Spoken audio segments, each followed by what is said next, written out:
नर्मदे हर प्रणाम।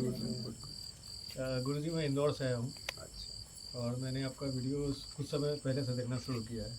उससे पहले मैं देखता था और लोगों के भी, तो साधना के विविध तरीके बताना, फिर भजन कीर्तन ये सब के बारे में बताना। आपकी बातें सुना तो कुछ अलग लगा कि आप बात करते हैं कि यहाँ जो रियलिटी है उसी में रहो, इधर उधर भटके ज़्यादा कर आडंबर करना ये सब ठीक नहीं है। जो अपना खुद है ईमानदारी से देखो कि आपको क्या हो, गलत है तो गलत है, उसको सही करो, जो सही है उसको आगे बढ़ाओ। तो ये बातें मुझे बहुत अच्छी लगी। और एक चीज़ आपको अच्छा लगा यहाँ पे, ईमानदारी मुक्ति है बेईमानी बंधन, ये शब्द अच्छा लगा। दूसरा ये चीज़ जो आपने लिखा है ना, ये बहुत अच्छा लगा हमको, बेमतलब से आना नहीं, मतलब है तो आना नहीं। तो मैंने कहा ये क्या बात होगी, बेमतलब से आना भी नहीं, मतलब है तो भी आना नहीं। तो मतलब जहाँ आप बिना मतलब के आप क्वेश्चन पूछते हैं, बिना मतलब कुछ बात करते हैं, उसके लिए नहीं आना। मतलब है मतलब कि कुछ आप चाहते हैं तो भैया अलग ही रहो, यहाँ आओ, खुद बन के आओ और खुद रहो, बस इतना। तो मैंने कहा बहुत अच्छा बात है। तो इसीलिए मैंने सोचा कि नहीं, दर्शन तो करना ही है और कुछ नहीं। तो मैं जॉब करता हूँ उधर, करता था, अब तो मैंने छोड़ दिया उधर। तो जब भी करता कुछ ना कुछ हर्डल, मतलब कोई कठिनाई, इधर उधर फलाना चलाना, बहुत सारा कुछ। जब मैंने सोचा कि मैं यहाँ आना है, और संजोग देखिए बस भी मिली उसी समय में। बोला इंदौर से 150 रुपये लगेगा सरावत का, पहले समझा था 200 रुपये लगे, मतलब एक के बाद एक सब कुछ होता चला गया। यहाँ आए तो वो महाराज जी थे, मैं आ हाँ, रहा वो था तो आपको छोड़ दिए। हाँ, हाँ, मैं 7 किलोमीटर आ रहा से था और संजोग देखिए मैं वहाँ रुका। यहाँ क्या बोलते हैं, गोविंदा खल खल घाट है ना, खलघाट।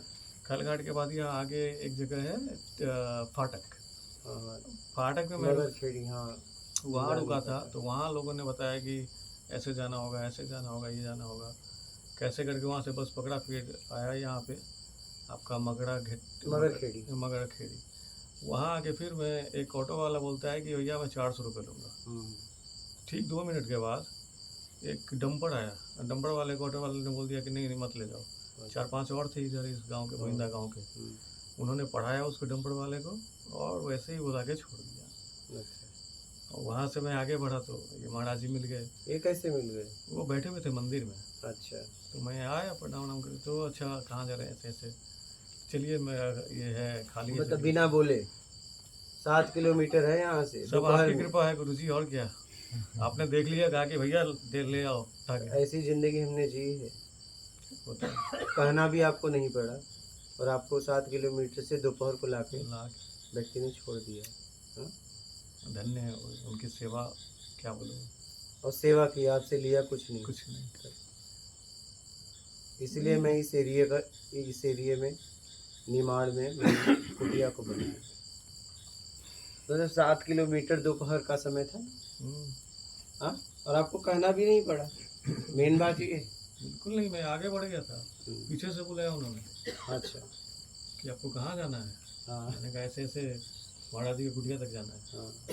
तो चलिए अच्छा रुकिए, मैं उपाय करता हूँ। वो गए पीछे, बोले कि मेरा बाइक शायद खाली है, चलिए आता हूँ मैं। मुझे बता रहे थे, बोले मैं सोचा ये पैदल गए जाएंगे, कठोरा तक साधन मिलेगा, बाद में होंगे परेशान, तो मैं ही छोड़ देता हूँ।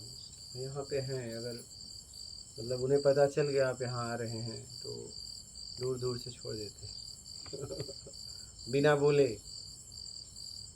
स्वाभाविक है, तभी तो यहाँ पे है आपकी कुटिया से। हाँ, नहीं तो रिक्वेस्ट करना पड़ता है। बहुत। बिना बोले कैसे कोई छोड़ेगा बताओ? बुला के छोड़ रहे हैं, कोई साधारण बात नहीं है। कितनी मानवता होगी उस व्यक्ति में। सेवा भाव से बड़ा कुछ है ही नहीं। फिर कुछ है नहीं कि आपको बुला के छोड़ रहा है। सेवा भाव।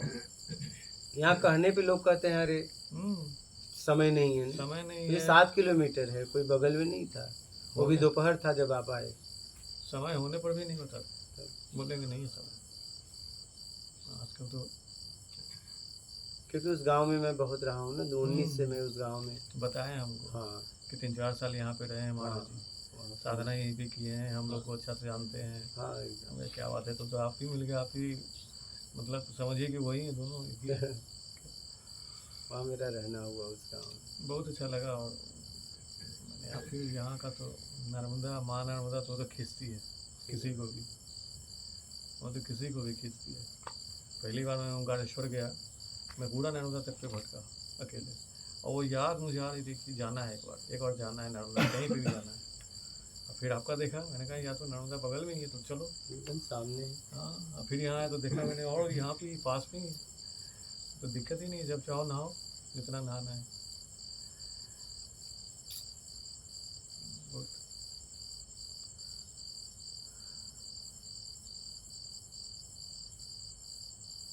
और कोई प्रश्न है आपका? नहीं, मैं सुनूंगा। ठीक है, अपना कल्याण करिए, धन्यवाद। समझकर आगे बढ़ जाइए। मात नर्मदे